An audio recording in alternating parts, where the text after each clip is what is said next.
And so the topic we are concerned about is knowing and doing the will of God, resisting the dark side of the comprehensive sexuality agenda. So let me just put out some stuff there.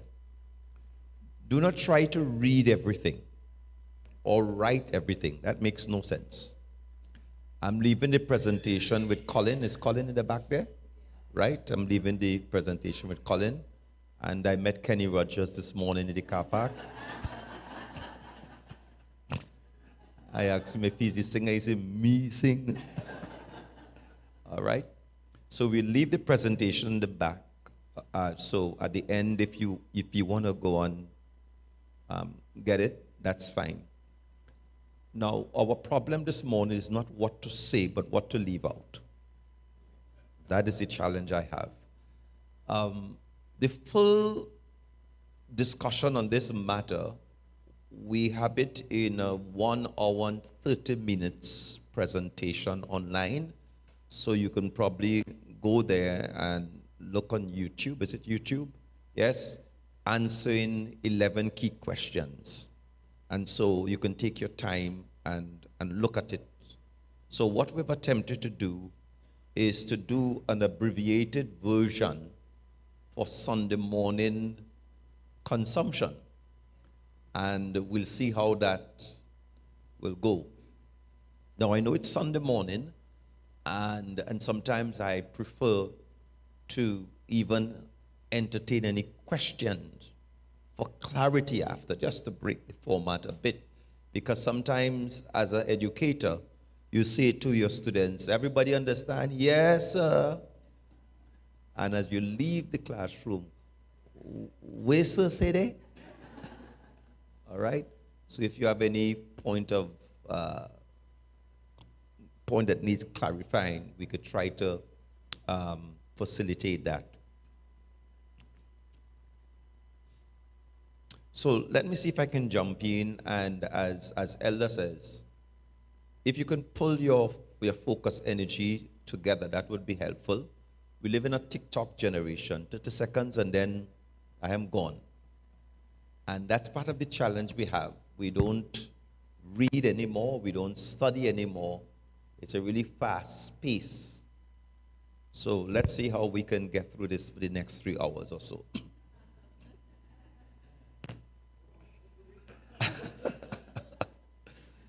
So we are on rehearse. So I know Colin have to be focusing. So you see, he's flowing there already. Romans 12. Here's what it says.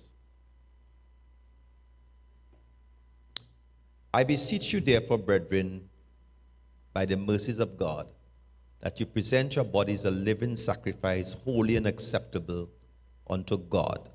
God is missing there.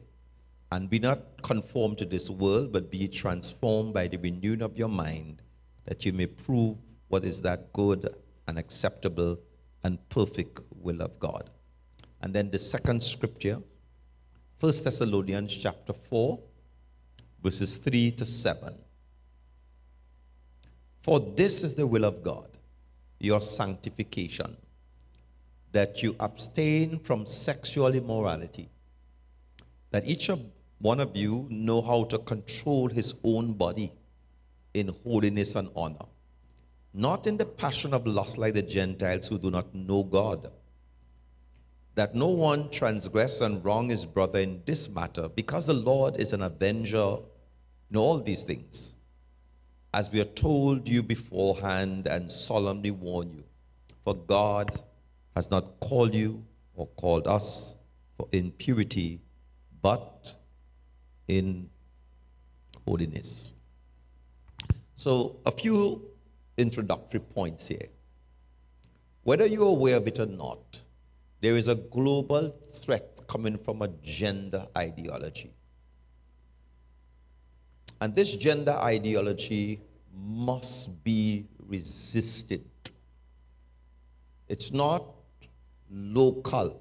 It's not Trinidad and Tobago. It's not your classroom. It is a global threat and a global agenda.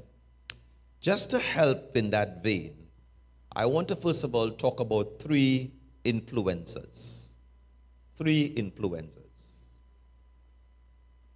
Okay? Look at them, note them. It's very important. While they look aged and two have died, the fact about it, what they have written is still influencing us today. So the first is Alfred Kinsey.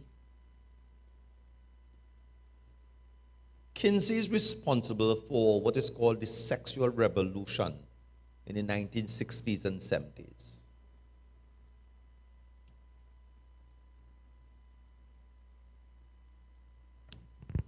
He was as promiscuous as you can get it. He had affairs with men. He encouraged open marriages among his staff members. He even sexually stimulated himself with all kinds of objects. But he was a doctor. And he did several interviews, thousands of interviews with sex offenders, homosexuals, lesbians, and he publishes findings, the Kinsey report. And basically his argument is, quit all these taboos and restrictions on sex now.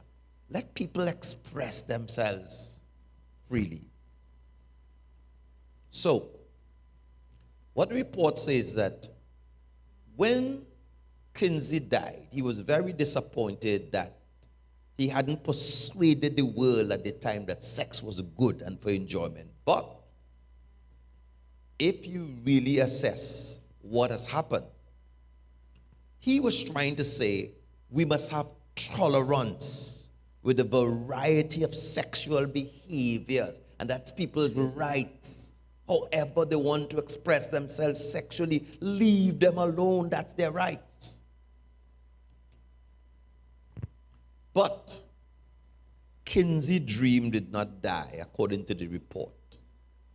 Kinsey lived just long enough to see the American Law Institute, published in 1955, embrace the right of consenting adults for homosexuality.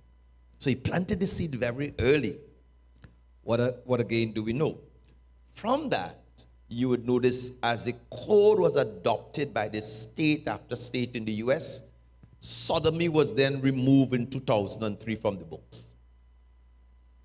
And so it started. So you cannot talk about the sexual revolution and not go to Kinsey. Are you there with me? Second person, John Money. Don't forget him. John Money is the person they say invented gender. John Money. So there's a book called The Man Who Invented Gender. I have that book in my library, and I've done a thorough analysis of it. Next slide, please. The Man Who Invented Gender. Very, very interesting book, where Terry Goldie tried to explain what was going on in John Money's mind. Let me tell you a little bit about this John Money. In 1965, there's a tragic case of David Raymer. David Raymer, as a boy, had a botched accident with his private part. And they couldn't decide whether he should be a boy or a girl because of the botched. And he was a twin. So, his parents heard about John Money, and they decided to allow John Money to raise David. All right? Don't change the slide yet. Go back. Thank you very much, sir. So under the care of John Money had this view, and I want you to understand this. They have redefined terms, and unless you are aware of what is happening, parents and young people, you may get lost in the lingo. They say your sexual identity is how you look physically. But your gender identity is who you think you are in your mind. So gender is what is called socially constructed. So physically, my sexual identity is male, but in my mind, I could be female. Because gender is no longer tied to your body. Gender is your perception of your identity.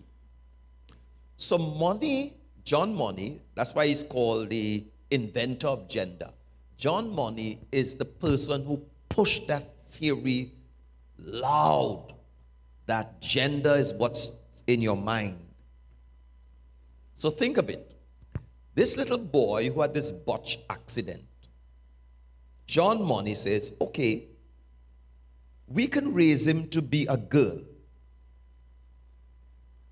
because gender is not tied to your body.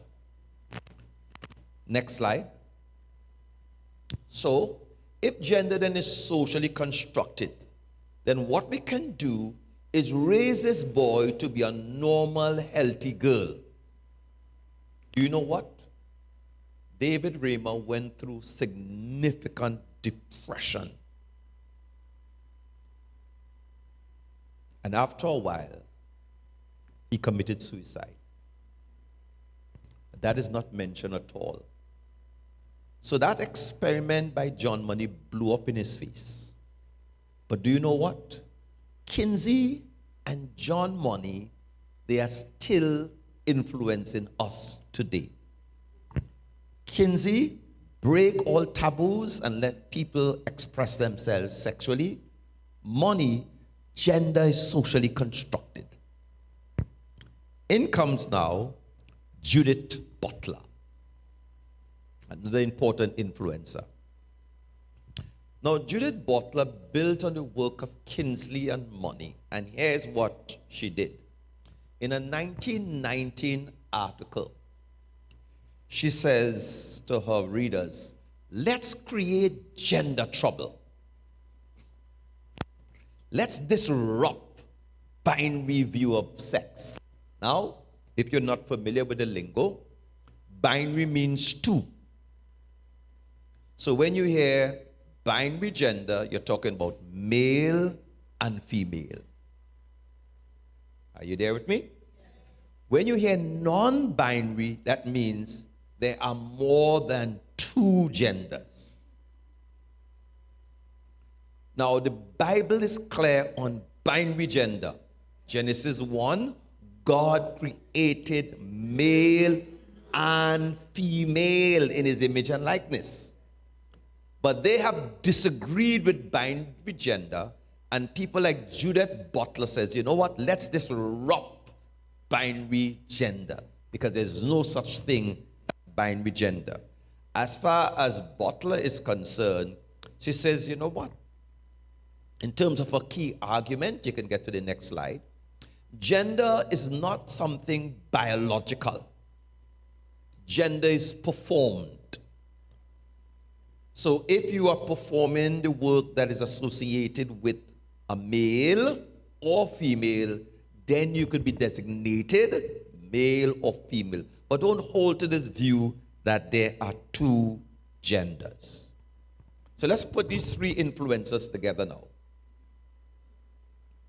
Kinsey says, break all the rules and norms about your sexual behavior. Express yourself. That's your right. John Money says, hey, gender has nothing to do with your body. Gender is what's in your mind. And Butler says, let's disrupt gender. What we are experiencing today then is the backlash of Kinsey, Money, and Butler. So this didn't start now. Let me run through quickly then the cultural impact and push of the non-binary gender ideology. And I'll be going through this section a little quick the introduction. There is now called the non-binary umbrella, which means then, well, the multiplicities of gender, you have to put them under an umbrella. You have genderqueer, gender fluid, bigender, pangender, agender, demi-boy, demi-girl, gender fluid, trigender. It's an umbrella now. That's one of the impact. Next, you have non-binary People's Day. Okay? That is July 14th, is a non-binary People Day. So I'm not male, I'm not female, I'm on a... You have now the gender spectrum. So all of us, we are on a spectrum. On the two extreme, you have female, that's number 1, and number 12 is male. And in between, you have a range of genders under the impact. So that I cannot keep up, quite frankly. Go to the next slide. They are saying now there are about 70 genders. Some are 72, some say 60, some say 100 new genders. And this is what one author says. Today we know that there are many different genders, and that is probably impossible to list every single gender.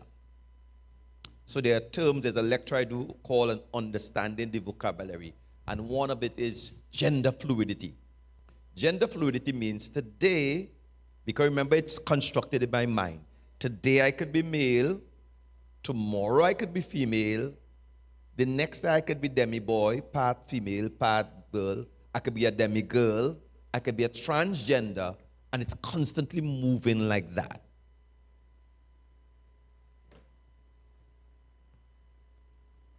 Go straight down, there's gender identity flags. You'll skip a couple of the slides. Colin, go down. Go down again. So that every gender have their own flags, right? There's the LGBT flag, the transgender flag, the bisexual flag, the lesbian flag, the pansexual flag, the asexual, the intersex, genderqueer, non-binary, aromantic, straight ally. So everybody now wants their flag, because their flag is what gives them their sense of identity. There's gender identity symbols now. Everybody have their own symbols to reflect. You see, Kinsey, money, butler. There's non-binary pronouns. So that with binary gender, you're either he or her. Right? You follow me? Since I'm not a he, I'm not a her, I have to find some other way to identify. So I could be a they, I could be a them. Next slide. I could be a ze, her.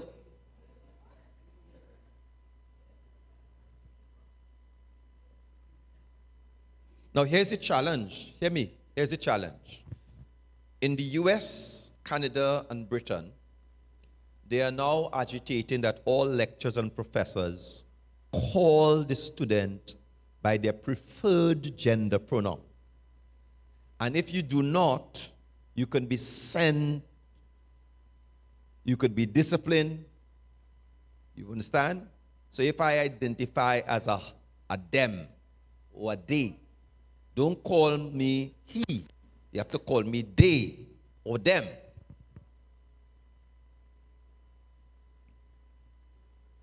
So that there is non-binary training for lecturers and professors.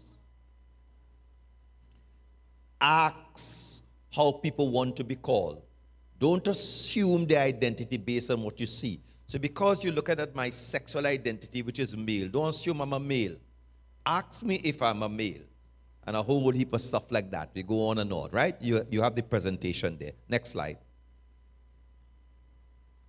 So if a professor then misgender you. That's the term that is used. They are now training students how to respond to a professor or teacher who's not compliant with calling you. So you could report the teacher for not. Now you may say, they're not in Trinidad yet. No, but that's where we're going. Are you hearing me? That's where we're going because it's a global ideology and they're circling the Caribbean region. They have looked at Bahamas, Trinidad and Tobago, Antigua, and Jamaica, the bigger countries. You follow me? And that's the direction. So don't say, well, that doesn't concern us. So they've now included non-binary, gender-based violence. And I find this a kind of a funny. I'll tell you why. If I don't know how you have identified yourself, and I misgender you, that will be called abuse. You see? You follow me?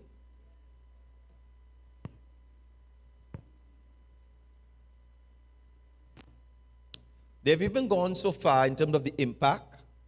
You know, you technique people, you have your male adapter and your female adapter. They've said, no, we need to start changing the use of male adapter and female adapter. So there's new gender inclusive USB standard. The name? Right. What's your name, sir? Nicholas. What's the secret of hair growth?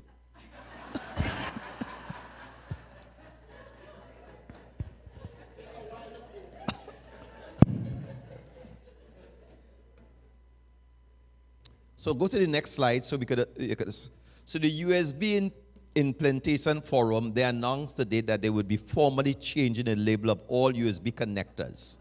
So here's what. It would not be male or female. They'll talk about dom and sub, wherever that means. Now, once you have opened the door to shift gender, understand what's happening. Remember Butler, create gender disruption. Upset the whole apple cart. So everybody now is claiming for their rights. So here's what has happened, because this is the implication of it. In September last year, 1,000 people gathered in a square in Germany saying they prefer to be identified as dogs. So they were howling and they're banging on the government's door. We are trans species. And they were calling for their rights to be recognized as trans species individuals.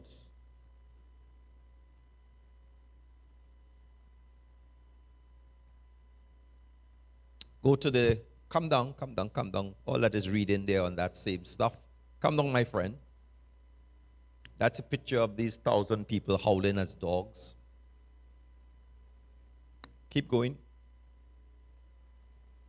Another implication is that there are those who are advocating that minor attraction, people like Dr. Alwyn Walker, they are saying that people who are attracted to children, that's their identity also. And so they are pushing for recognition of people who are now called, they have minor attracted orientation. It's a new name for pedophiles. Right, got you. All right? So, we have shown you the influencers. We then tickle a little bit on the impact. Are you following me, people of God? I want to touch a little bit now on the domains of this battle. Unfortunately, we think it is a little small, localized issue in the classroom when you go back to September. No, it's not that. It's a globally orchestrated agenda that touches every key component of human existence. I've identified 8. 1, it touches the personal sexuality, and you have to look at that through that window. Here it is, they are tampering with people's gender identity formation. And right there in the schools, you have persons who are now, quote unquote, used to groom, to plant seeds. You're not sure of your gender. So that's on the personal level. And that's where sometimes you parents and teachers, you'll be more concerned about that. My child. But it's bigger than your child. Here's another window. There's the moral, spiritual window. Here it is now. They have rejected absolutes. We have no accountability to know God. We are accountable to ourselves. Last year I was at a workshop, well, more a discussion at the UWI campus. And you had a representative from the UN. And she was very adamant. There's no place for no moral discussion in the classroom. Just the science. We want the science. So the Bible or any other moral platform is under vicious attack. Number 3, there's the philosophical window. Here it is, the humanist ideology, educational curriculums, the lecturers, the professors, the authors. They are pushing a philosophy from the halls of the university, come down. The books that are written. Number 4, there's the medical window. Here it is, you have to be concerned about health risk matters, STDs, puberty blockers. It's a whole medical thing there, and that's a heated debate. Let me just tell you a little bit about puberty blockers. Now, the biological development of human beings, once you come into puberty, your sexual identity is established as male or female. Are you following me?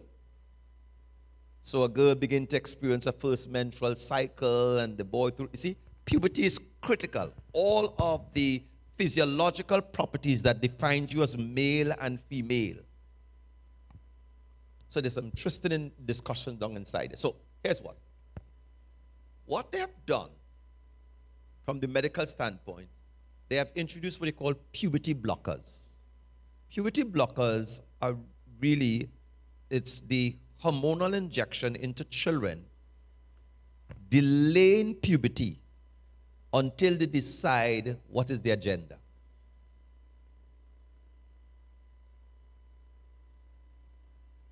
And it's irreversible. So they are giving the child the opportunity to decide whether they want to be male, female, or other. But if they come through puberty, scientifically, they will be defined as male or female. But since they cannot decide yet, let's inject them with these hormones, delay puberty until they can decide what they really want to be.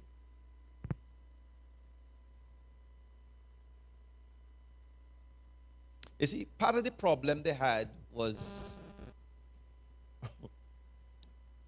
in the field of swimming, there was a certain, right, and my boy or girl, he couldn't even win a swimming race with the males.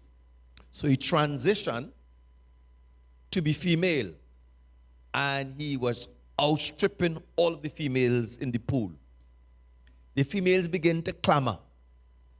And so the governing body decided that they will ban Will, or whatever he's called. They will ban him And then they made a decision that once you transition to puberty as a male, you cannot identify as a female in female sports. See, the problem is causing there.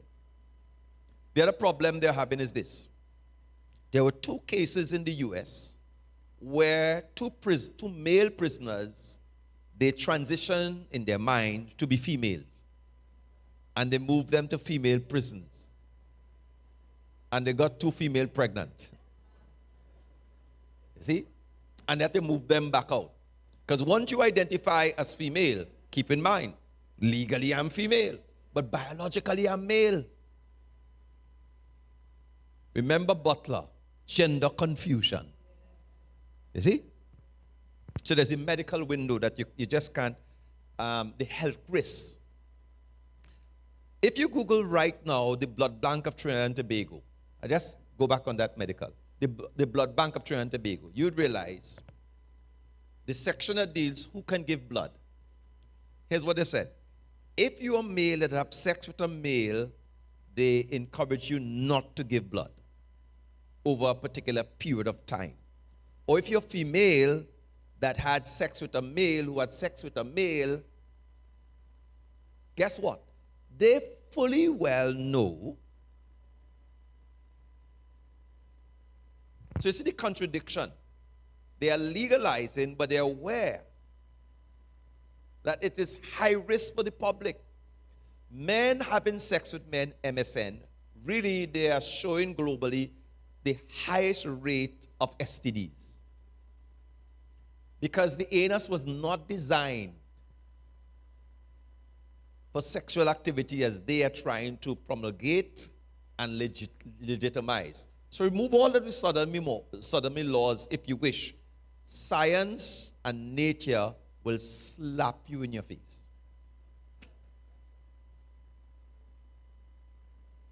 So you cannot just simply say that. So, window number 5.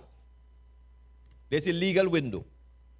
So the battle is fought there, where burglary laws are being removed. Everything is now about human rights, workplace policies.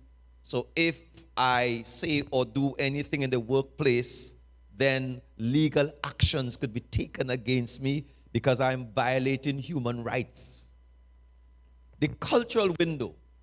Look at the social media. Look at sitcoms. Look at Disney World.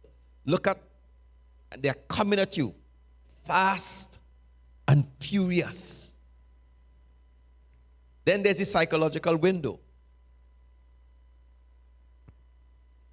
Few people discuss it, but in the field of psychiatry, there is a manual we use to assess a person's mental health. It's called DSM, Diagnostic Statistical Manual of Mental Health Disorder. We're now in DSM 6, 6th edition. In DSM 1, homosexuality was listed as a mental health disorder. In DSM 2, and that's from the American Psychological Association, in DSM 2, homosexuality was listed as a mental health disorder. In DSM 3, homosexuality was listed as a mental health disorder. When they revived DSM, so DSM 3 revised in 1973, they voted, hear what I'm saying, not research, they voted to remove homosexuality from being a mental health, 60 to 40%. Now, could you imagine they vote to remove schizophrenia from being a disease? So what they did in 1973 was to depathologize homosexuality. So, okay, it's a disease, it's a disease. But when you study the history of that, there was a lot of political lobbying to get homosexuality off the sickness list. So just by a vote, ping, you're no longer mentally unwell. They cannot, I consider it without contradiction. And so what has happened over the years now, they keep changing the term. Right now, they talk about gender dysphoria. That's the new term. Gender dysphoria means nothing is wrong with you. It's just that you have confusion about your gender identity. All right? So it's not that there's something wrong. It's just you have a problem with it. But here's what. Years ago, what was allowed, you could have worked with someone working through their gender identity. That is now outlawed. It's called conversion therapy. That is illegal. They said it's abusive and illegal. And any therapist found doing conversion therapy will lose their license and also could be charged. So you must leave people alone. But here's the interesting thing. Puberty blockers is legal. Conversion therapy, illegal.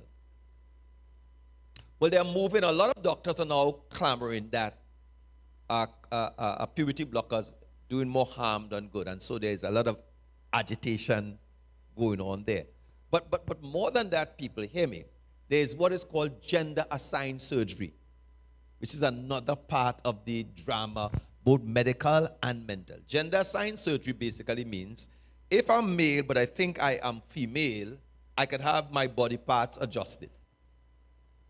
There's a guy online now, he's saying, I want back his penis. I want back my penis. Because he believed he was a woman and he had his penis removed. Now he wants it back.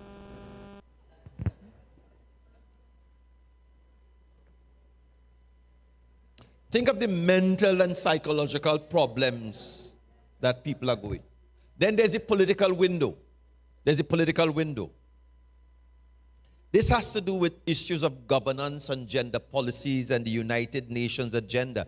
And as a matter of fact, when countries try to stand their ground, then there is political and economic sanction that they are threatened with. So the about 15 African nations, they are standing their ground. And they're saying we are not going to capitulate and sell our souls out just because of the economic thing.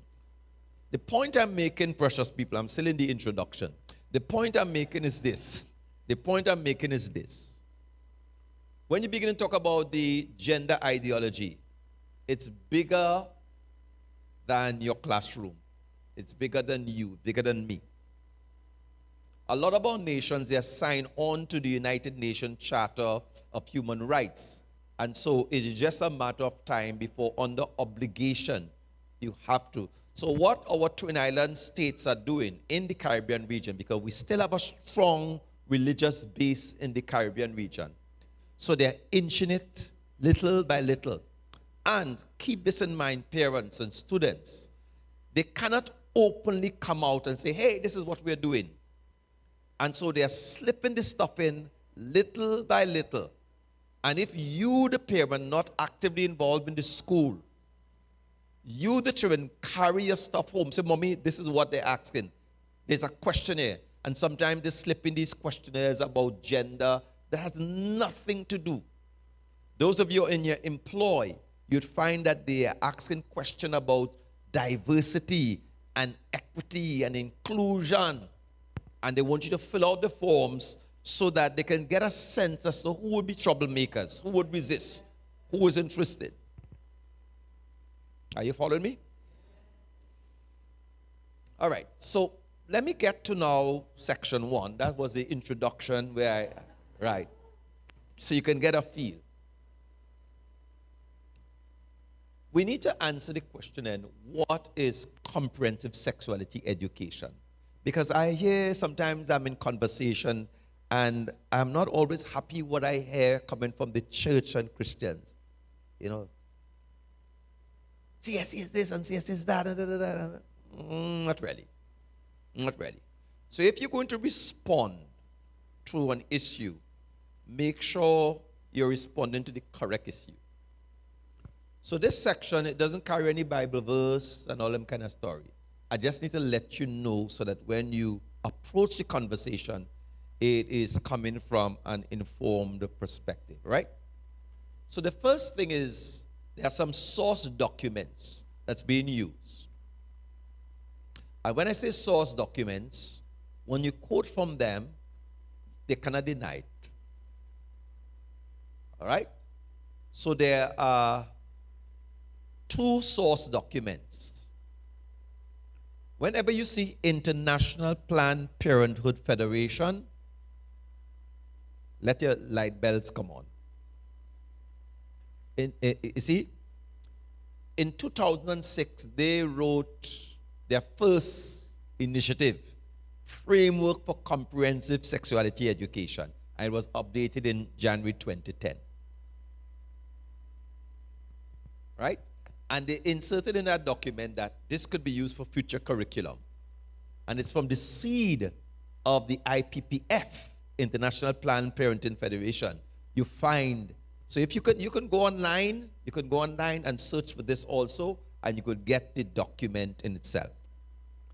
The second is the ITG, which is the International Technical Guidance of Sexuality Education, published by UNESCO.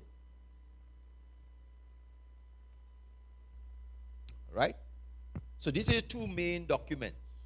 Parents, teachers, educators. You get hold of them and you go through it and you say, oh, we understand. So you don't shoot off the hip or somebody tell me. Get the source documents. They have a 2030 agenda that by 2030 their curriculum would be rolled out across the regions.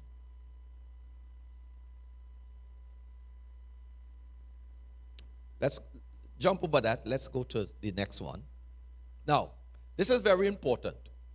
When I went through the IPPF and the ITG, I was concerned about what are the world governing bodies that endorse this.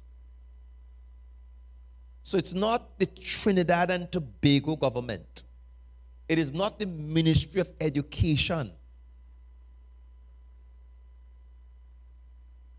It is bigger than them. So when I went through these two documents, Central and Regional Member Association endorse it. UNFPA endorse it. World Health Organization, PAHO, Population Council, CICAS, next, International HIV/AIDS Alliance, NAS Foundation, African Population, African Regional Sexual Resource, the World Association of Sexual Health, endorse it. UNESCO, UNAIDS, UNICEF, UN Women. So, here's what I'm saying to you then. Do not think your classroom of 15, 20 children. Comprehensive Sexuality Education is endorsed by the United Nations. And all that happens in the world is that these various governing bodies under the UN are operating in the nations. Now, here's a little caveat that you need to keep in mind. Once a nation signs on to the Charter of the United Nations, sometimes the fine print is there. You see? So you've already agreed for human rights. So what we're going to do, we're going to put CSE under human rights. So if you object, you are actually saying you're not going to support the rights of people. So a lot of the governments are trapped right now. The church, we have been so silent. Some of the politicians, they are allies and friends to us, but they need our voice. They need numbers. They need us to speak from an informed perspective.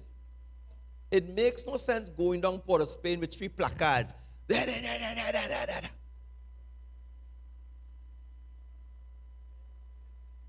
Follow me? So we told you the source documents. We told you the governing body. Here's the third thing. What then is comprehensive sexuality education? And I'm drawing straight from the source document. So, comprehensive means it is covering everything. All right? Sexuality, dealing with gender, socially constructed, and your body. education as it's locked within the framework of teaching young people about sex. So what they've said is that CSE has 4 important tentacles. It's holistic. That means dealing with all areas as far as they're concerned. It's rights-based. Now, I want you to go back to Kinsey. Now, Kinsey says people have a right to express themselves sexually how they wish. So what they have done, they have taken this education and put it under human rights. So it's rights-based. So whatever child or a person, how they choose to express themselves, it's their human right. 3, it's curriculum-based, which means then they have taken comprehensive sexuality education, specifically in the ITG, and they've placed it in a very attractive curriculum dealing with about 8 topics. So it can be taught in school. As I look at the curriculum, it's very attractive. And in all fairness, not everything in the curriculum is necessarily bad or negative. Some things need to be addressed. But when you mix orange juice, gotcha. And number 4, it's evidence informed. What does that mean? They have said, we have done research, and what we have discovered that CSE is working. So when you object, they ask, bring your research. We have research. It's a scientific methodology. And they package it together like that. So if somebody asks you, what is comprehensive sexuality education? It's really, based on their definition, a holistic, rights-based curriculum based on evidence teaching about sex education in the school. Let me repeat that. What is CSE? It's a holistic, rights-based curriculum based on evidence teaching about sex and sex education in the schools. Now that's broad, but you have to drill down a little closer. So let me run through what we just did there. Holistic, and when you see the IPPF page 6, that's from the international. So it deals with knowledge and skills and attitudes, physical, emotional, individual. You see? Holistic, that's what they claim. Got you? Let's jump down to rights-based. Skip out all of that. Save some time. You guys could get it. Rights-based.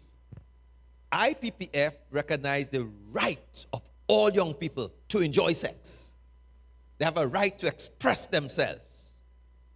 They have a right to hear about reproductive health. They have a right for information. They have a right for pleasure. That's Kinsey jumping out there.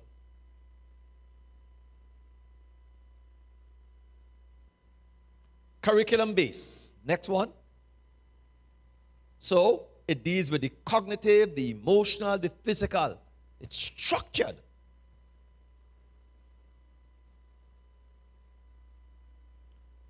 Go to the curriculum base number 3 so people can see. Come down, come down, come down. Right. So these are the topics that the ITG would address. And notice the age groups for sexual: 5 to 8, 9 to 12, 12 to 15, 15 to 18 plus.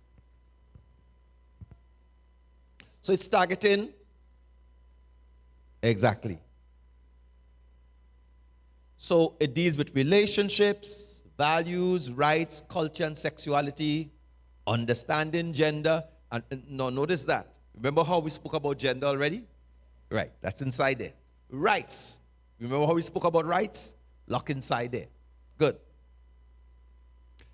Violence and staying safe, skills for health and well-being, the human body and development, sexuality and sexual behavior, sexuality and reproductive health. You see? So, nice topics, but inside there is the philosophy, is the thinking that's going on. What about evidence-based? Let's go to the next slide. So they have argued that, you see this curriculum is based on current evidence that it is working. So, you may ask me then, what is the evidence they are talking about? What research have they done to show that CSE is working? Well, they didn't leave us in the dark. On page 28 of the ITG, look at the evidence that CSE is working. They're saying when we teach CSE,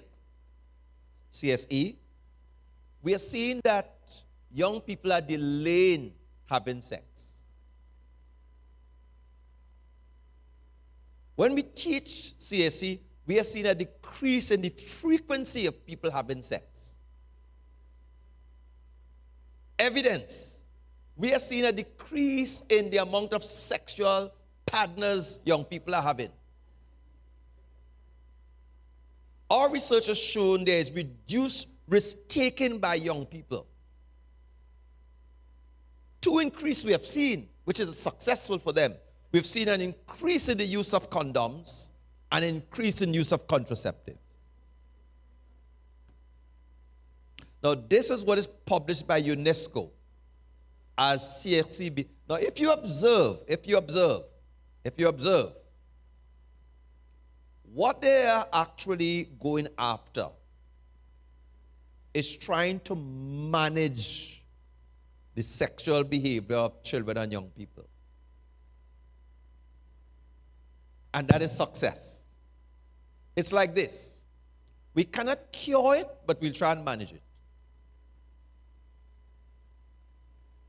So could you imagine the leaders of the world publish international technical guidance for comprehensive sexuality education, and this is what they are saying. I didn't invent that. You go to page 28 of the international technical guidance, and they're saying that is the evidence that we are successful in our program.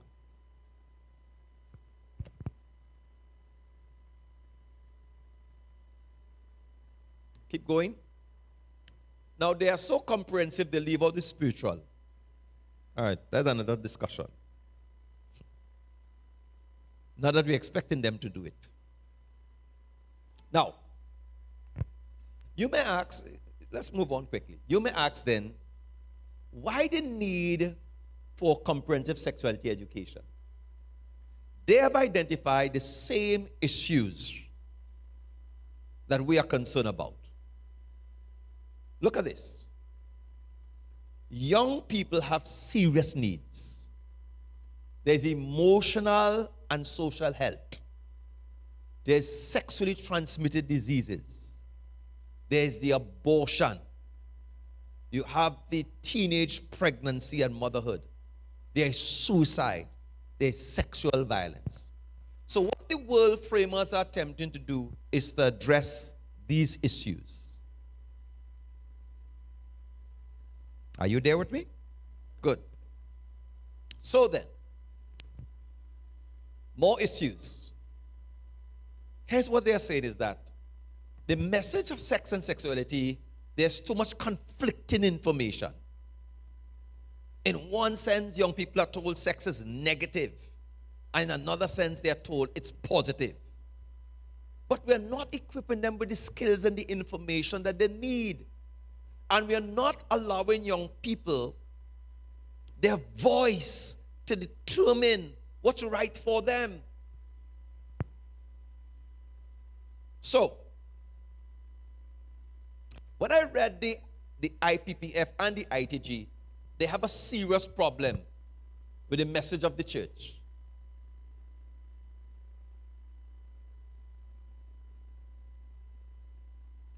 Remember the Thessalonians passage where God says, abstain from sexual immorality. So, they have problems with that message of abstinence. And they have problems with just telling young people, understand the reproductive aspects of their body. Serious issues they take on that. So, the approach is this. If you're simply teaching young people, understand your body, how your body works, how your body grows, your reproductive capacity. And then if you teach people about abstinence, they say, that's not working.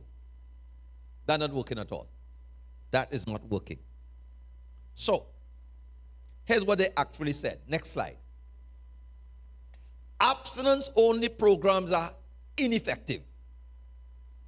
There is an increasing evidence to show that abstinence-only programs are ineffective, although some governments and organizations continue to promote them. IPPF strongly discourage sexual education programs that focus solely on abstinence. Focusing exclusively on reproductive aspects of adolescent sexuality? No. So pause, adults. Children, here's what.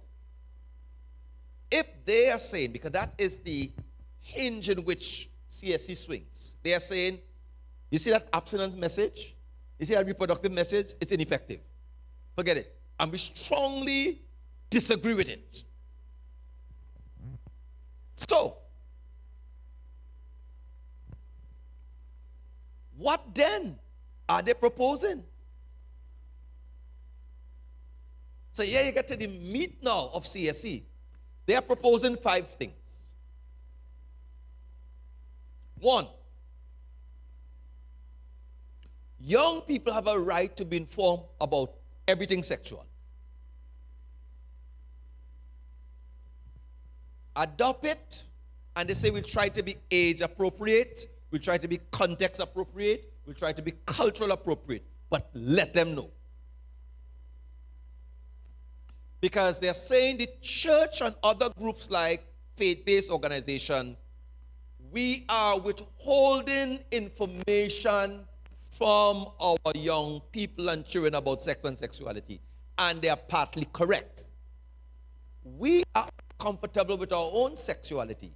Years ago, Pastor, a discussion like this Sunday morning, oh good.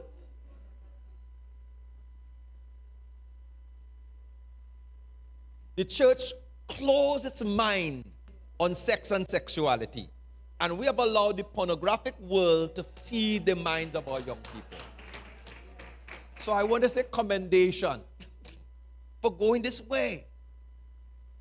Many, many years ago, I'm on this trail, and I got beaten from all over the place. I remember I did a sex education session some years ago, and a young lady came up after and says, Pastor Milton, you're always talking about sex and sexuality. You have any issues you're trying to work through?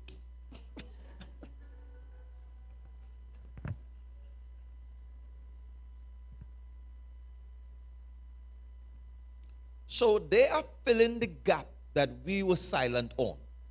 But guess what? They have swung the door. 2, young people have a right to express themselves sexually. However, you want to be sexual, that's your right. That's Kinsey again. 3, sex is for fulfillment. 3 and 4. Sex is for fulfillment and pleasure. This taboo you have about this and you can't do this and you can't do that. No, whatever. In fact, when you go online and things, there's a clip from Mexico, UNESCO Mexico. They were teaching young people to find sexual pleasure in inanimate objects, find sexual pleasure with animals, find sexual pleasure, you see, and fulfillment. That's your right. And 4, you have a right to make your own choice. So, we don't want abstinence and we don't want reproductive conversation. What we want is young people and youth having their rights. Their right to be informed, their right for expression, their right for fulfillment, their right for pleasure, and their right to make their own choices. Now, interestingly enough, They're trying to create sexually autonomous beings where parents no longer have, you see, no say. Because the child belongs to the state. So if you choose to keep your child away from school, here's how that will be treated. The United Nations Right of the Child says the child has a right to education. See? So if you take the child out of the school, you're violating the child's right for education. So food, clothes, shelter, safety, education, and you cannot keep your child out of school because you are violating that child's right and you could be charged. So the parent now becomes the criminal.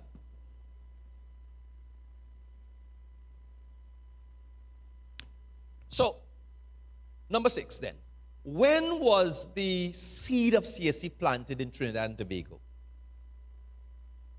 I want to suggest to you that based on the work I'm doing, since in 2000, the seed was planted. How many years ago? 24 years ago. Now, it came through the Family Planning Association of Trinidad and Tobago. They had a sexuality education workshop at Hotel Normandy in St. Anne's. So, I had to do some digging. And thanks for the professionalism of the Trinidad, the archives of Trinidad and Tobago, they were able to locate for me the Guardian article of March 3 in 2000. And this is the caption of the article. And of course, you can access that also, right? Therapists promise new safe sex. Touching, fondling, petting are the way to go. Young people do not want to hear about abstinence. See where it goes again? See the problem? We don't want to hear no abstinence. So, I want to read from this particular article so you could appreciate. So, this doctor from Israel, Dr. Brunner, Gila Brunner, here's what she's saying. What we need to teach young people is outer course. Outer course. To avoid them having intercourse, teach them outer course. Sexual activity without intercourse should be taught in a school as a way of reducing pregnancy, abortion, HIV, and so on and so forth. That is what Dr. Giller came and planted that demonic seed in Trinidad and Tobago. So let's talk a little bit about this. Go to my next slide. So this all-day workshop was targeted at trainers and related personals, right? Young people, the second paragraph, do not want to hear about abstinence. Is that true? Who is she talking about? They are planting seeds in the young people's mind also. But when you give them an option, such as outer course, where they can be intimate with one another without intercourse, they will welcome it. Now, let's be practical. Let's be practical. A full-blooded youth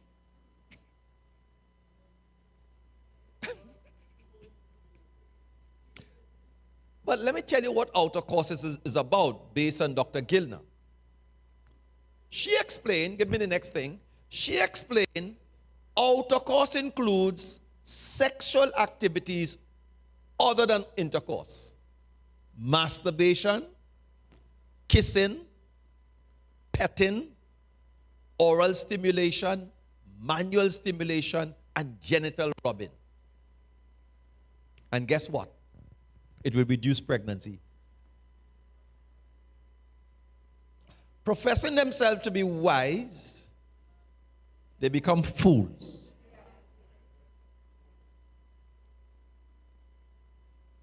You know, he that believeth not is damned. Huh? Right. They become damned fools.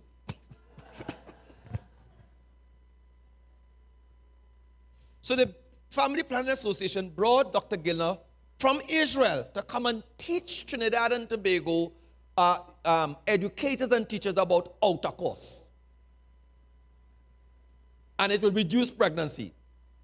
Could you imagine then you have a room with young people doing only outer course?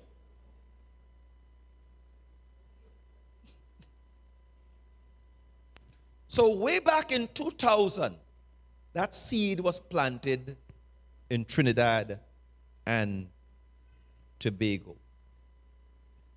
So, next slide.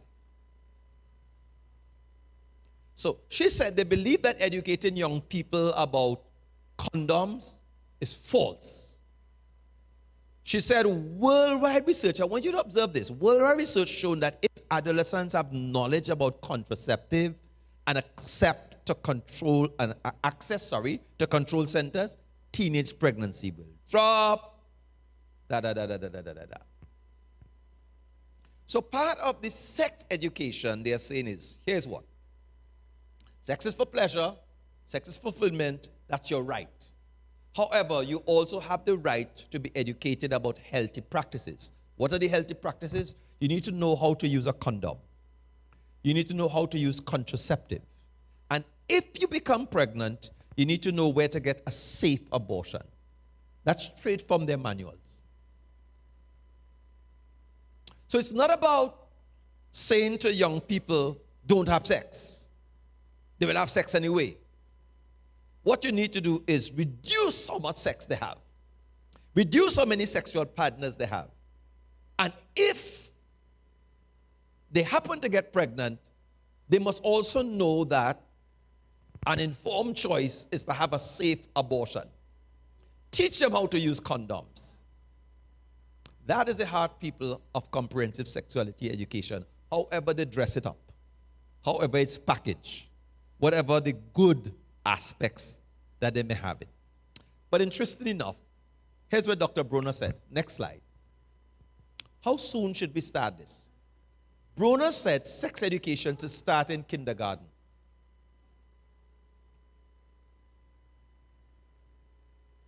You have to start sex education programs with the children when they're in kindergarten and teach them about true friendship and family life.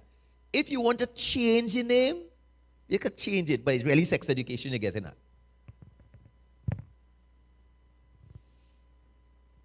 So who are they targeting? Not you. You're too old already. You see, they are fully well aware that they may not move you at all. But if you can get your grandchild,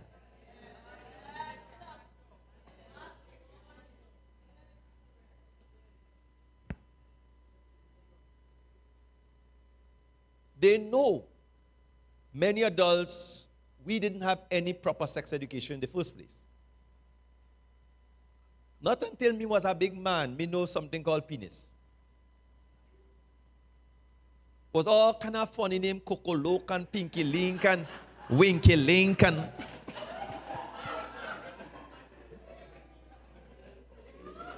all right? And if you ask, you're getting up. So you had to figure it out. So we are very uncomfortable talking about our bodies. The amount of young people got married and they have to, it's on-the-job training, OJT. That's sure. So when, think of it this time, we didn't have internet, we didn't have this, we didn't have that. When our children are exposed and they come and put in questions to you, that is why I commend this. You have to be informed. I went to talk to a group of little children. I said little children, all of them under 12, because I do that kind of thing. And then, because we're talking about their body, because if they can target them, we have to become aggressive. Right? So we had question time. And a little boy, I didn't put him past 8. He says, "Sir, I have a question." Say, "Yes." "What do you think about anal sex?" Look, I nearly dropped my mic. A 8-year-old boy, you know. See me.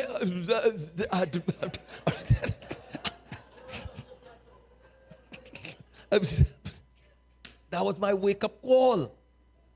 So if you think your children are not exposed, there are predators, their phone, the computer. Now, here's what they're doing. There is a case, and I have it on the larger presentation, in the US, where this father located a textbook in the school's library, and that textbook was teaching little children how to expose themselves online. Hide their face, but they could show their body parts, and so on and so forth. Because sex is for expression.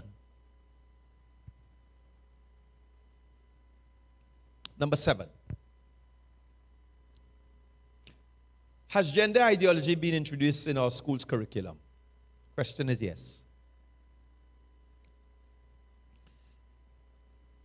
July 5th to 6th, 2023, our teachers in Trinidad and Tobago, they were exposed to a revised social studies a curriculum.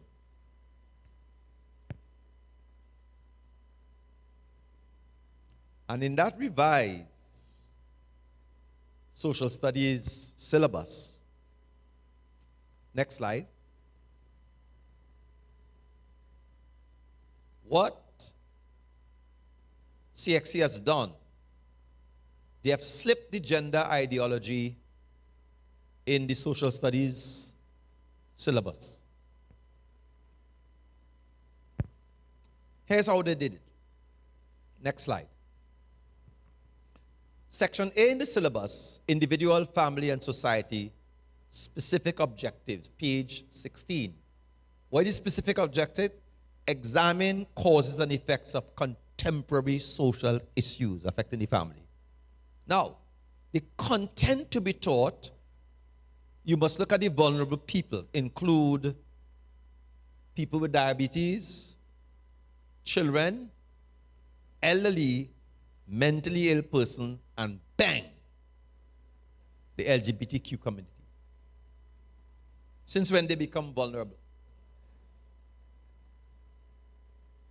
Now, I try to be fair. A lot of church people have homophobia in its rightful understanding. But homophobia is now used as a label. Whenever you disagree, you're homophobic. Are you following me? So what our teachers and our students now at that CXC level must be exposed to now is working through and being exposed at that level to the LGBTQI community. So it's not simply sitting idly by people. We need to raise our voices. We need to get into the schools. We need to become lobbyists. We need to get into the PTA. We need to be cross-examining and examining every question, every piece of paper. We need to use every book list. Now, remember last year there was this big furor, and they were concerned whether these 2 books, I'm a Rainbow 2, would become. And guess what? Let me tell you this. One of the strategies that they use, they throw out smoke herring. They throw out pink elephants to actually see how we react. That's why we need to speak informed and very specific. So let me show you how it works. Let's suppose they really want to get at B, right? Point B. They will throw out A, the extreme. All right, okay. All right, okay. Let's strike a compromise. Let's go B. And we say, and they say, yes, we have arrived.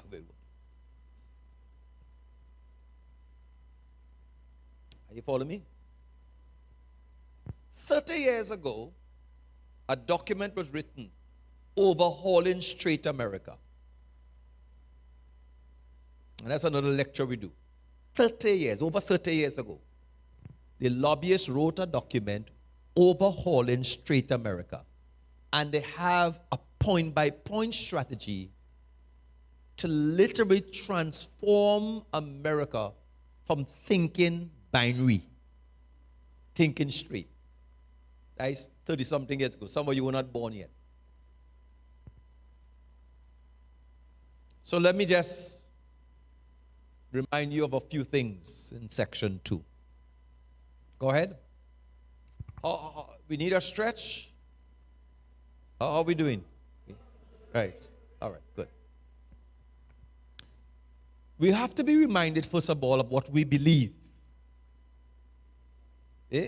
Establish yourself in what you believe. There is a divine order. All right? And I do not apologize for that. You see? So God, give me next slide. So God created mankind in his own image and likeness, male and female. You see, part of our challenge, we're living in plurality. And in plurality, you have differences of views. So they're pushing the DEI. Anybody know what these letters stand for? No, you better be into the lingo because that's what's coming. Huh? Diversity,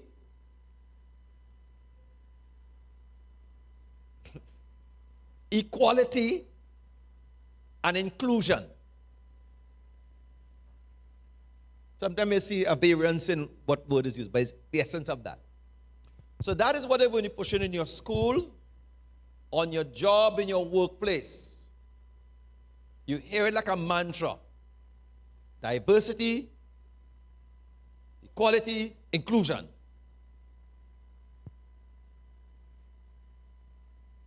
So in a plural state or plural nation, they're saying everybody have a right for equality. Everybody have a right for inclusion.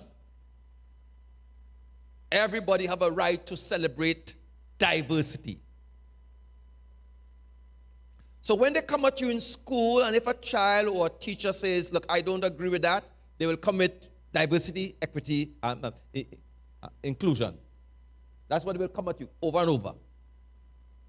Now, we need to turn this on its head.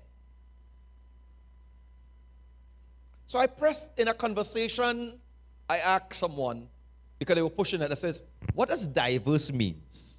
Anybody? Different. So why my difference have to conform to yours? So it's a hypocrisy. So that's one of the things you need to push back. Don't tell me this is diversity and you're excluding me. Do I have rights? Yes, I have a right to be different. Okay? Then equality, that's hypocrisy. You cannot have all equal in everything in life. That's not how it works. And not everybody is included in everything in life. When they come that to me, I say, listen, then why is the blood bank saying that men who have been sex with men cannot give blood under 3 months? If you're pushing DEI. Aren't you not discriminating against the...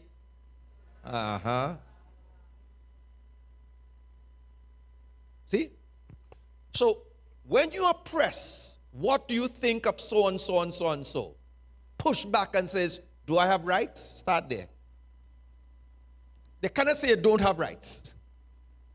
Because once they say they don't have rights, then they are violating your rights. Do I have rights? That's how I respond. And then, if they say yes, I follow up. Do I have rights to disagree? You can't tell me no either. So I disagree. And I can even flip it and say, do you have rights? Do you have rights to disagree with me? If you have rights to disagree with me,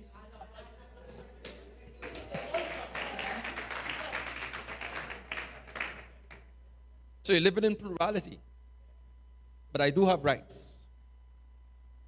Doesn't mean I will violate you. I don't agree with domestic violence. I don't believe in gender-based violence or whatever kind of violence. It cannot be promoted. But I do have a right to disagree. So you cannot have a worldview of diversity and Christian perspective is left out. Then you're not being diverse. So I have a right to raise my voice. But here's what. The law is on their side. So when you raise your voice, you would become now the criminal. So the point I'm making is that it's coming down to drawing the line in the sand. Are you ready to stand your ground and stand the consequences?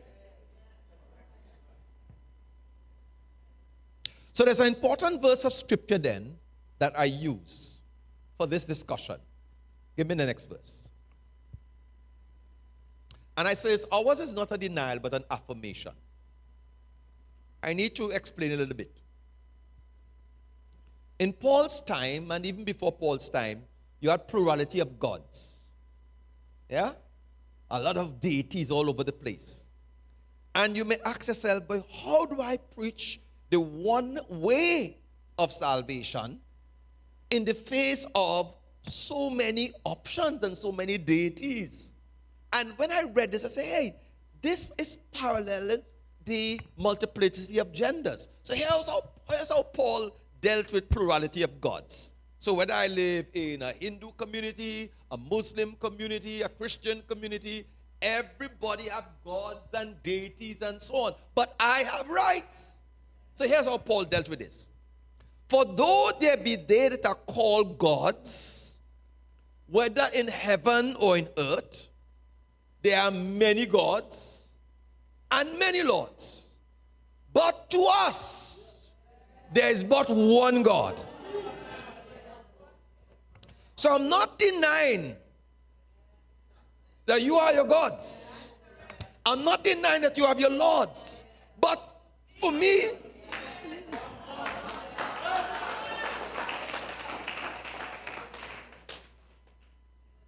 in so doing, you do not deny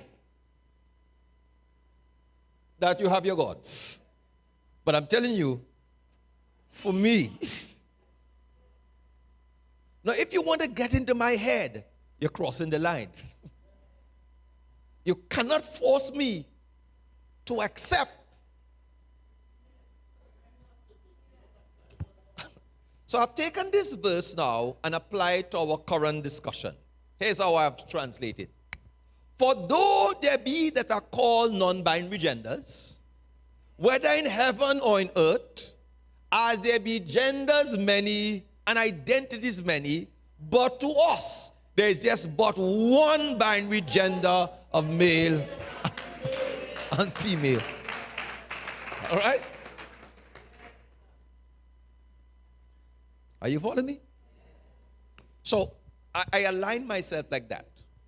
One person put the question,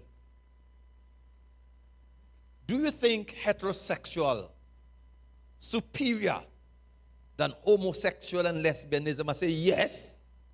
And the person says, so you're discriminating? I say, okay. I don't have to get on a religious high. I say, here's it. Without heterosexual, bisexual would not be here. Lesbian would not be here. Who's superior? So, I can be very graphic. I says, you ever see a child coming out of an anus yet?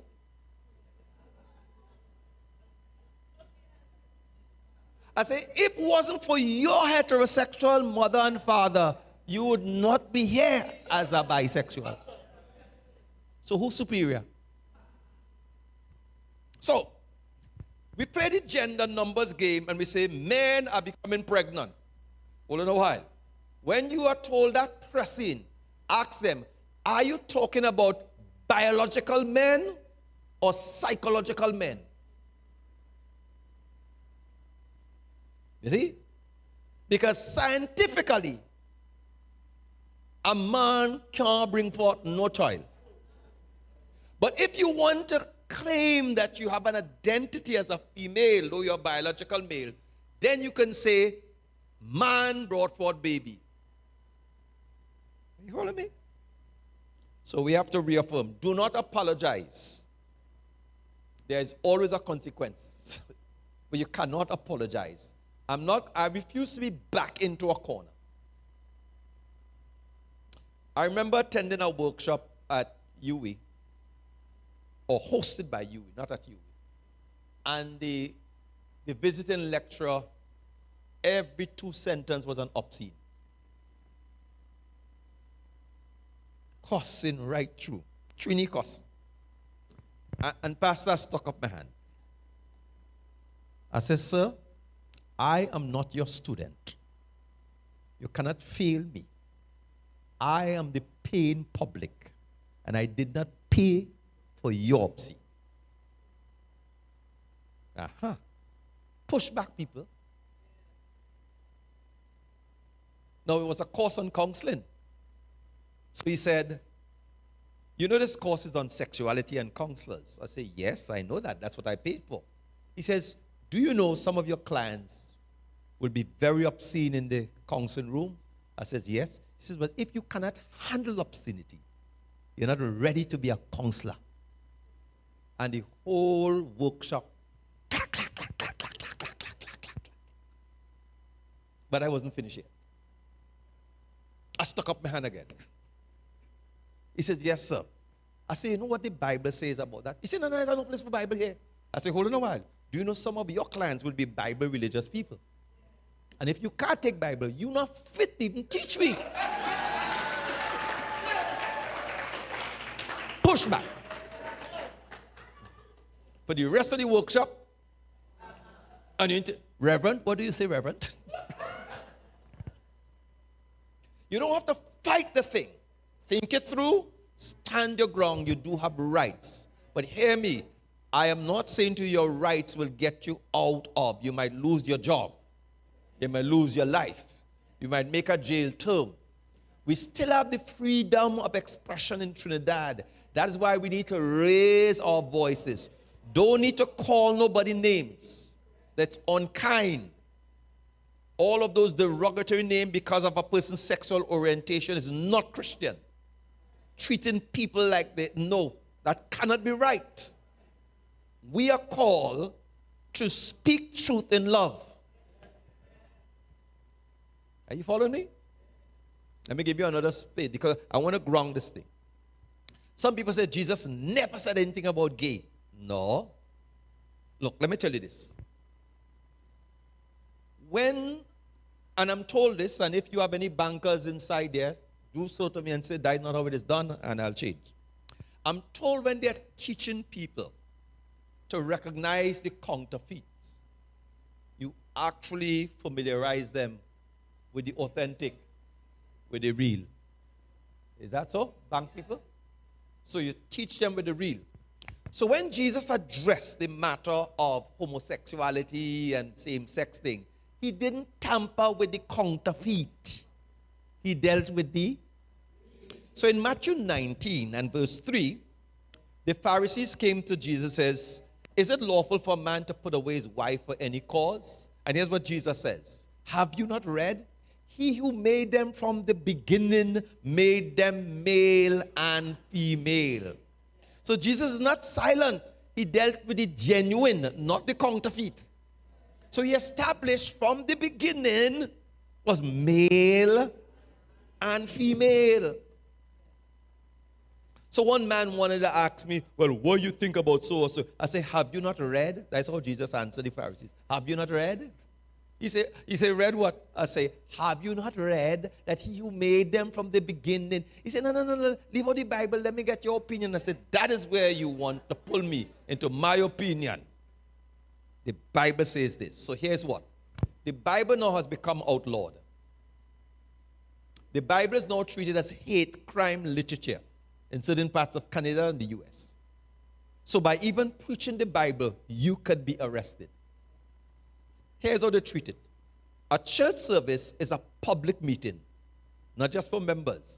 So if a member of the public comes to this service this morning and feels that I was discriminated against them, they can then report me because they went to a public meeting and the preacher violated my rights. And they come for me. That's how it's going. Understand what I'm saying? So the Bible now is hate crime literature. So what it's coming down to, brethren, is a collision course. Those who would stand up for God's order, or those who would capitulate under the pressure. So just to remind you, Colin, go on for me. I like Thomas' visual representation. God created male and female. Out of the male, you get a man and masculine, woman and feminine. In between, you have the abnormal. Right? No negotiating. So just to remind you, keep going now. I'm running through this part. Man is created in the image and likeness of God. That's Genesis 1:28. Next one. God's image and likeness is exclusively expressed in male and female.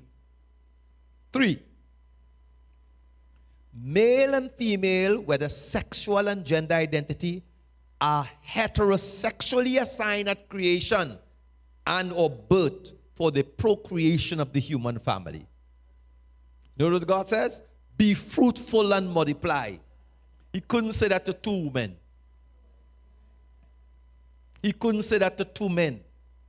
I want you to follow what I'm saying. So while he says he created male and female, if you go down the argument that gender is in your mind, then that is not implied in Scripture. Because he says male and female, and then he said to male and female, be fruitful and multiply.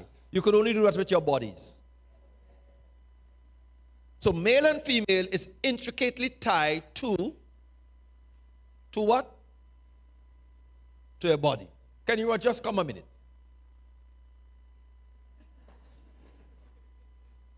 Come, join.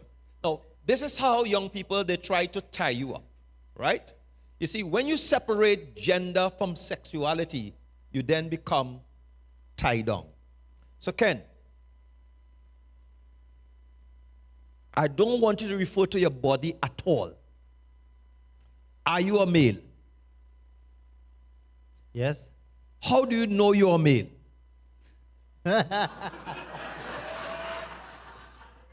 Yeah, I had to go to my body. No. Leave out your body. Leave out your body. How do you know you're a male? Well, psychologically, I mentally, I know I'm a male, and the Word of God says that. So, if psychologically I feel I'm a female, that makes me a female? Let's go again. Don't refer to your body, Ken. Are you a male? I understand the Word of God. Yes. And the Word of God? You notice what happened? You see, once you separate the mind from the body, you then kind of, you say, well, my mother told me so. So if my mother told me, but culture told, so if that culture. So it is a diabolical attack to disconnect your gender from your sexuality. Thank you, sir. So once they remove you away from the Word, you're in no man's land. But once you stand on the Word, the next thing they have to do is to attack the Word.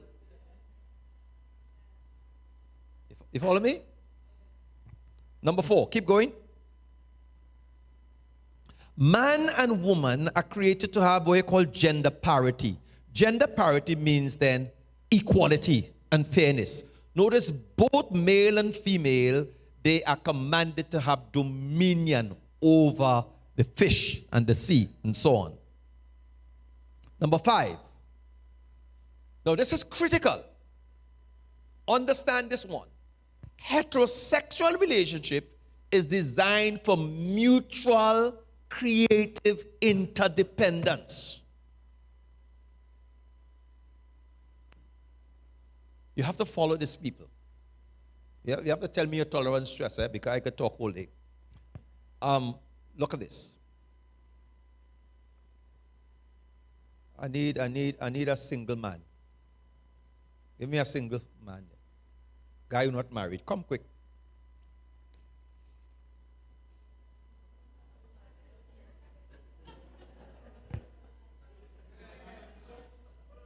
Single man, you don't know if you're single? Come. Watch me. Right. Now, watch me, man. Watch me. I want a single woman to put her hand up, all the unmarried women. Hey, watch me, man. All the unmarried women. Put your hand up now. 1, 2. It doesn't matter your age, you know. You're unmarried, put your hand up. Right? Who again?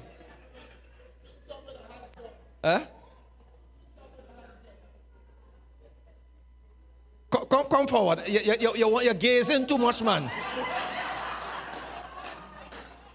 Yeah. Unmarried. Right, good. Right. Now listen. Adam went to sleep a bachelor. And he get up by the altar. So today I'm renaming you Adam. Close your eyes. Sleep, Adam, sleep. Notice what God did. God put Adam to sleep and took a rib. Adam was made from the earth. The woman was made from the rib. You follow me? So let me see the single woman. Close your eye, man, Adam. Right. Come. I ain't seen the hand on them, man. Nice.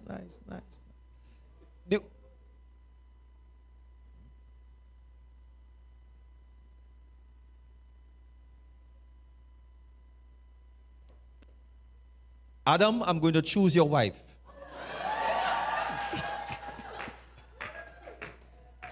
Adam had no choice in this matter, you know. He went to sleep a bachelor.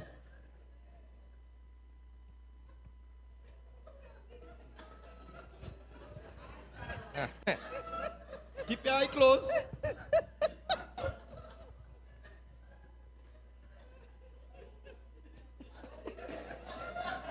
He eye burning him, boy.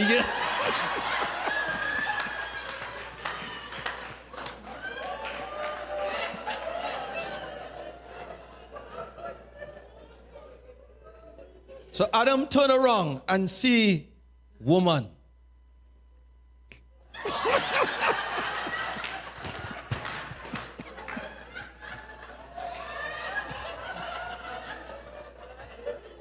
You had no choice in that, no, Adam.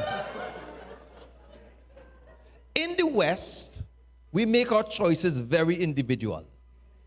Color, shape, size. With Adam, that was not the issue.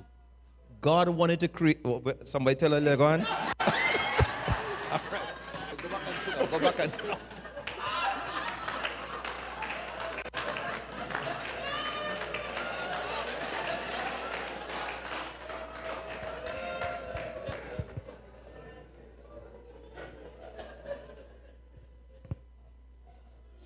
Before I read the scriptures, I want you to understand what God did.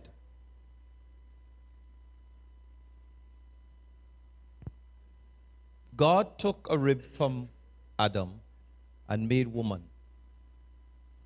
Without Adam, there is no woman. So woman need man. Whatever issues you have about your man, woman need man. Whether you had a bad father, you need man. Because in Adam was man, was daddy. Then God did something. From henceforth, all men were born from women. So woman, your womb, critical for us. Man need woman. Without the womb, or without your mother, you would not be there. But without your father, woman, you would not be there. So what God did, there's no sex, fight and war, you know. God locked male and female into an interdependent relationship. That deals with a lot of gender issues. A lot of male issues, a lot of female issues. All the woman bad. No. When you ill-treat a woman, you ill-treat your mother. When you ill-treat a man, you ill-treat your father. Father Adam and Mother Eve. That's how God established it. So, having said that, let's read the verse because I'm coming back to a point about gender ideology. Look at what the Bible says. Nevertheless, neither is the man without the woman, neither the woman without the man in the Lord. For as the woman is of the man, even so the man also by the woman. Let's go to the next so we can get an English translation. Nevertheless, in the Lord, woman is not independent of man, nor is man independent of woman. For as woman came from man, so also man is what? Born of a woman. And everything's come from God. So, here's the point we're making now. I want all the ladies look around, find a man, say, I need you. Find a man and tell him that.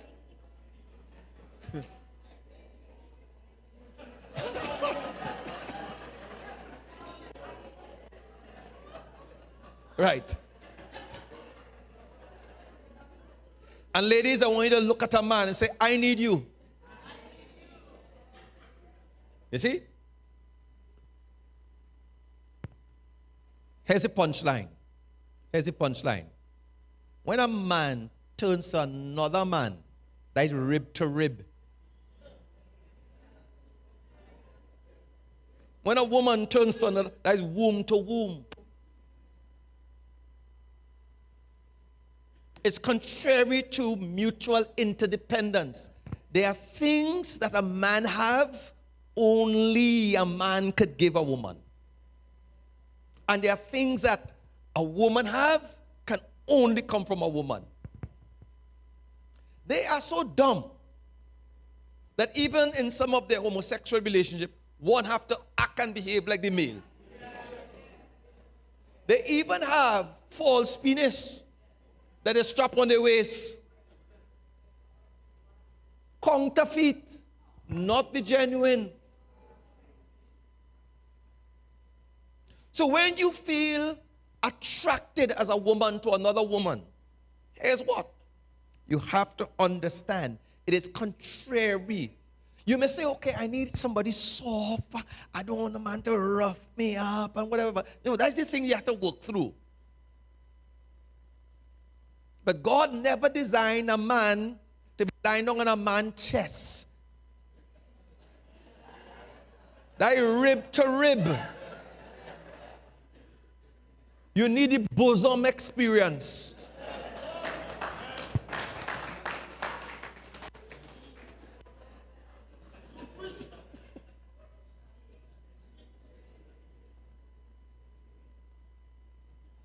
You follow what I'm saying? So when a man or a woman try to find complete interdependence in the same sex, it never really happens. Because it was not designed for that. It is designed for that respect, that every time I connect with Lady Donna, I don't just see her, but I see her femininity and her worth and her value from a divine perspective. It also speaks to how I relate to her and the children. Any child disrespecting this womb, I have to stand up and say, no, Without that womb, you would not be here. And vice versa. You cannot side with your children and fight against daddy. Without his rib, you would not be here. So, all this comes from God. So that the gay agenda, the ideology, is really a blatant assault on the design of God for mutual interdependence between male and female. So go down to point 6 quickly. Skip over that and go down to 6. Right. So 4 things there. I know I'm going long, people, but 4 things. The Bible settles the gender and sexual identity issue. Your gender identity, male and female, Genesis 1:27. Your sexual identity, it's implied, be fruitful and multiply. Your parental identity, leave father and mother. Your marital identity, leave father and mother and cleave to your wife. God has arranged it like that. So let me close. Do the will of God.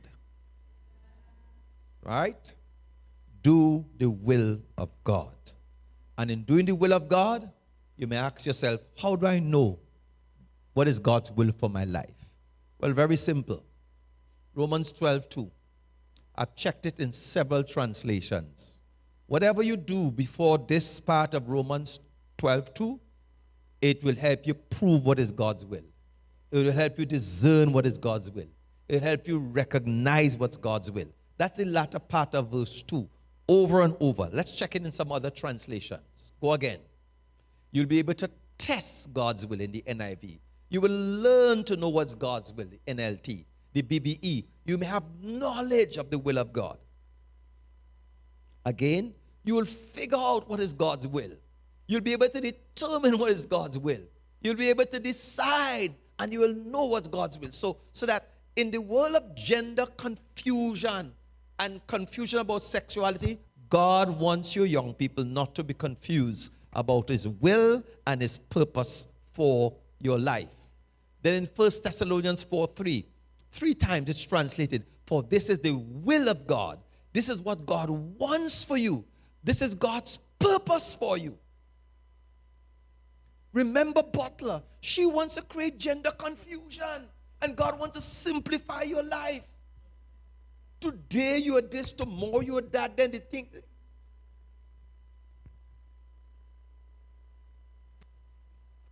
So, I want to suggest then to know God's will, there are 5 things. And I'm closing with this. There are 5 things. All right? I would not, although I have been developing the slides, I wouldn't develop it. You would have the slides there. But let's talk about the 5 things.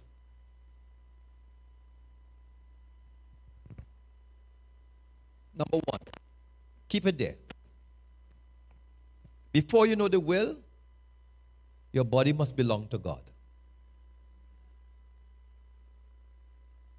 All right? Your body belongs to God. It's not my body. I can do what I want with it. It's how I feel. That's the basis for the pro-abortion.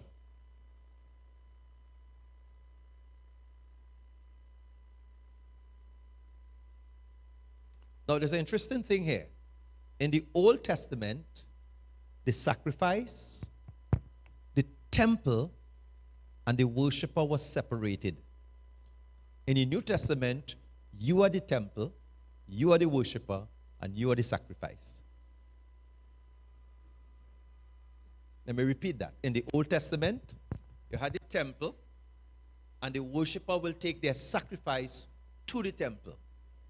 In the New Testament, you are the temple, you are the sacrifice, and you are the worshiper. So you're all in one.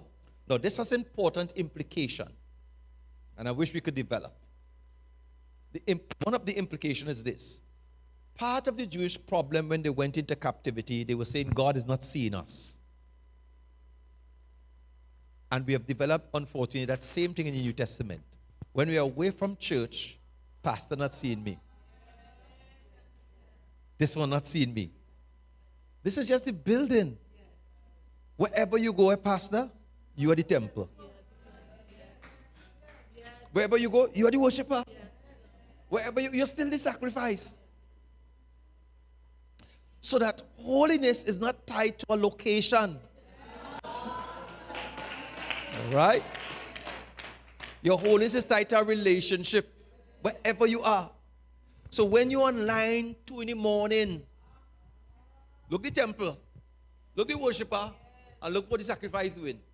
But when we were among other Christians, see, we acting like temple, we acting like worshiper, and we acting like sacrifice.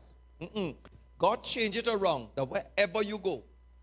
So you and I, we don't have to be micromanaged in terms of living right.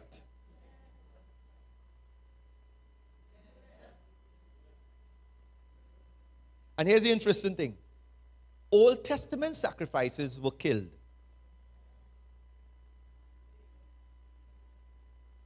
New Testament sacrifices, they are living. And one man says, well, part of the problem with living sacrifice, they keep coming off the altar. As living sacrifice now, we can think, you could decide. That's why he says, this is your reasonable service, your well thought out service. So don't throw yourself down and say you fall.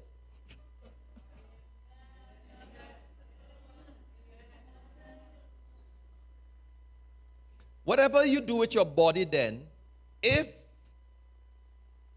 God owns the body, it is God who determines how the body is to be used. Number 2, do not be conformed to the world. All this is building up, that you may know the perfect will of God. So in other words, what is informing me? If what is happening in the world is informing you, now, follow the process. Some people, they struggle with 2 because they have not done 1.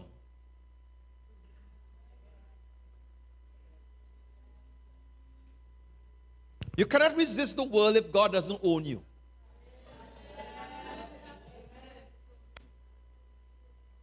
God must first own your body. Then you can say to the world, I'm not going to allow you to squeeze me into how you want me to be. Number 3. The next thing that happens now is working on your thought life.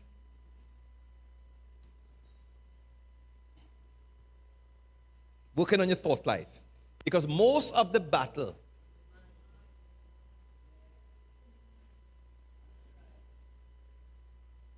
So notice what happens. The first thing God says is, I own your body. The second thing he says to you, you are not to be shaped or influenced by the world. The third thing, I need you to start working on your mind.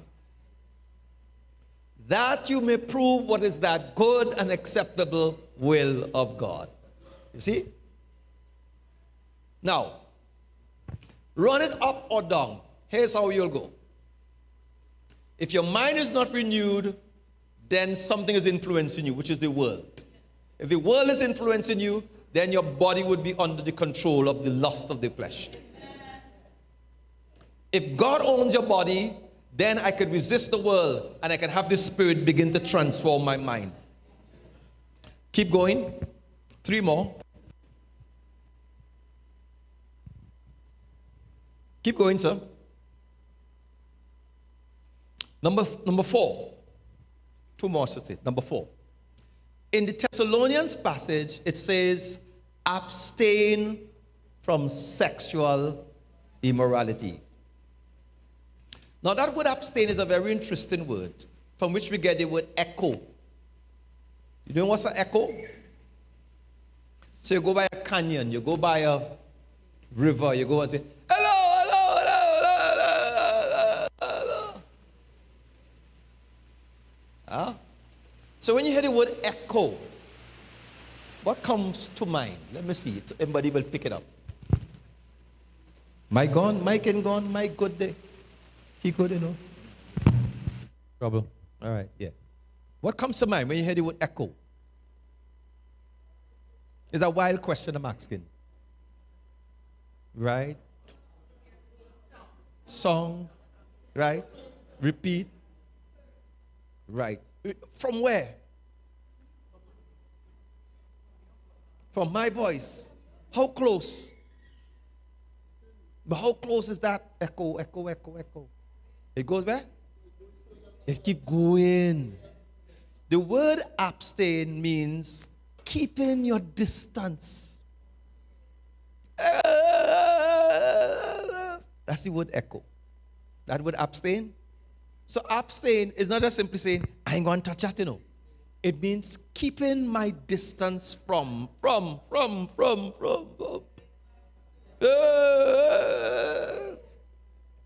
That's the word abstain. So most young people, you get in trouble because you're too close. Association, you're alignment with, you're hanging out with. Go to the book of Proverbs. It says this young man void of understanding. Here's how he got into trouble. He walking near her house in the dark. And she like a little predator cougar coming out. And she spot him. So a lot of us, we get into problem because we're in the wrong place. Echo, echo, echo, echo. So what? Do a little exercise. Find some way in the echo and see how far your voice could throw. So abstain from sexual lust means then anything associated with, you stay clear. Now notice the message of CSE. No abstinence, fulfillment, pleasure, rights. And God says, no, no, no, no. Now, when you stay clear, it doesn't mean that the enemy is going to lie down and roll over. You understand what I'm saying? You follow what I'm saying? Come, girlfriend. Red. Come. Sorry for calling you girlfriend. What's your name? Julie, your husband is here? All right, stand right there, Julie. Julie, right there, face me. I have a question for you, Julie. This space between us, who owns it?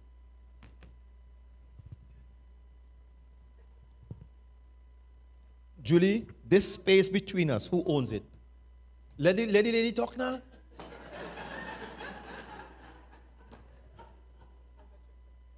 If it's a trick question, I am asking you a simple question.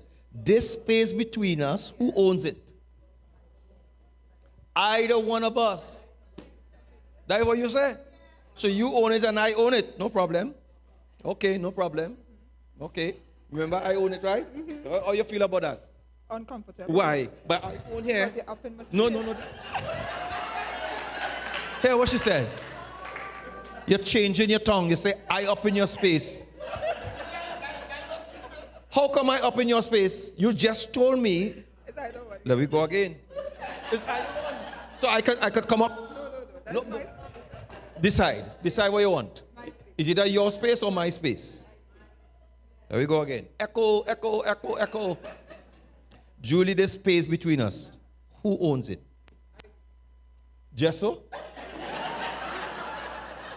So I have no rights? I have no rights? Is that what you want to say? I have no rights? That's abuse. Everybody have rights. That's how abusers operate. They tell you have no rights. Julie, this space between us, who owns it?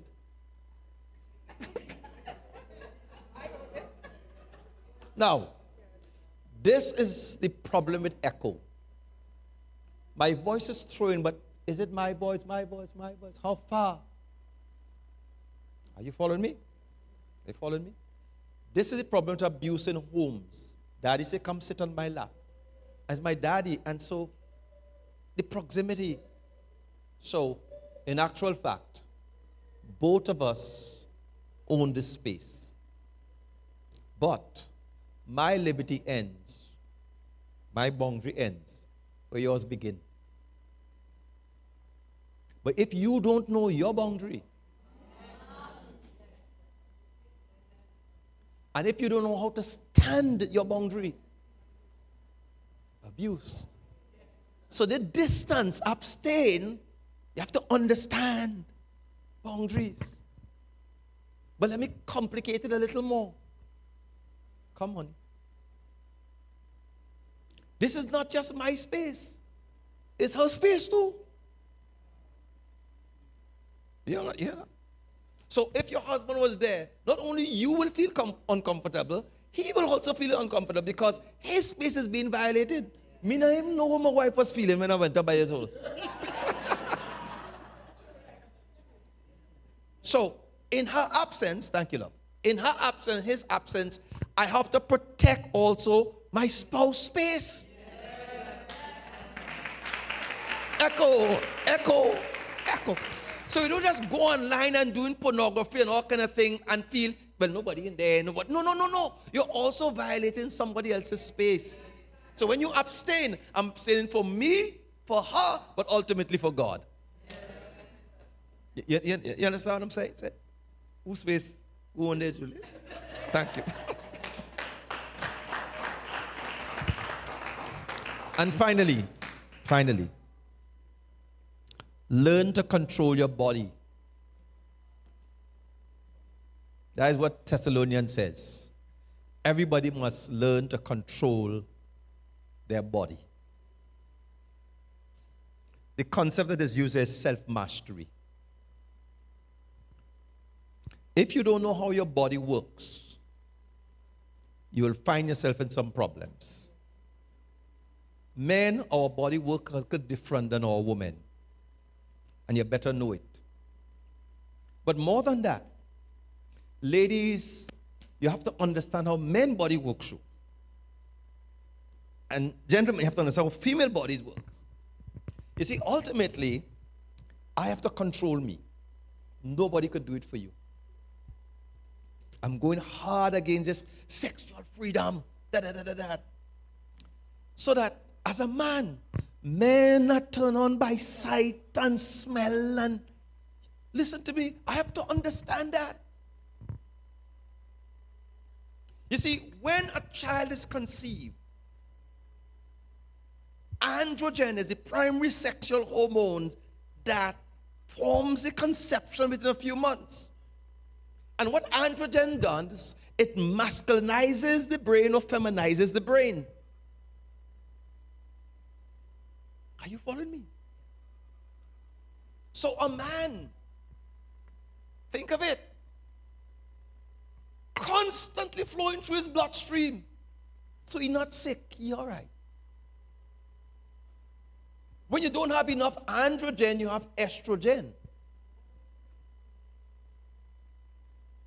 So here's the challenge. I have to know me. Do not listen to this CSC that sexual freedom, you could do what you want, when you want. No. Or outer course for a male, full-blown androgen running through my bloodstream.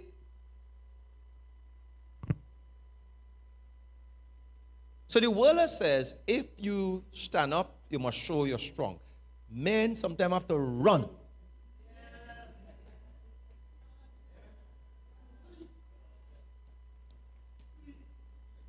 Ladies, there are some old lion out there. Be careful. You're not hearing me, ladies. See? There are some predators. They undress you. And you have to... Now, I'm not a clothesline preacher. And I'm not saying we should do victim blaming. Victim blaming is when you blame the victim because of the crime of the perpetrator. I'm not saying that. But what I'm saying, you have to be attentive to how you carry yourself, both male and female. You see? I was at a service some years ago, and I'm sitting in front, and the worship leader, I say, oh, Jesus. She loved the letter V because her thing was one big V. And she's the worship leader. And she used the wrong song that morning. We bow down.